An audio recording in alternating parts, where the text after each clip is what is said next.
তুমি পড়াশোনা করছো তখন তোমাকে ছোট ছোট জিনিস তোমাকে জানতে হবে। স্কোয়ার নির্ণয়ের ক্ষেত্রে অনেক ধরনের নিয়ম আছে। আমি তোমাদেরকে একটা পদ্ধতি বলবো যেটাতে যে কোনো দুই ডিজিটের স্কোয়ার নির্ণয় করতে তোমরা পারবে। ঠিক আছে, তো দেখো প্রশ্নটি, প্রথমে প্রশ্নটি বলেছে 28 তার স্কোয়ার কত হবে। তো মেন কথা হচ্ছে, প্রথম কাজ হচ্ছে 2 আর 8 আলাদা আলাদা স্কোয়ার করা। 2 এর স্কোয়ার কত বলো তো 4, কিন্তু 4কে দুই ডিজিটে লিখতে হবে, তাহলে 04। ঠিক আছে, 8 এর স্কোয়ার কত বলো তো 64। এবার কাজ হচ্ছে কি 2 ইন্টু 8 ইন্টু 2, তাহলে 2 ইন্টু 8 ইন্টু 2 কত হয় বলো তো 8 দিয়ে 16, 16 দিয়ে কত 32।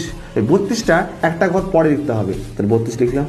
এবার যোগ করে দেবো, কত বলো তো 4, 6 দিয়ে কত বলো তো 8, আর 4 4 3 4 প্লাস 3 মানে কত 7, তাহলে কত পেলাম 700, কত পেলাম বলো তো 84। তাহলে অবশ্যই তোমরা তাহলে কমেন্ট সেকশনে জানাও 62 তার স্কোয়ার কত হবে। ঠিক আছে, ধন্যবাদ।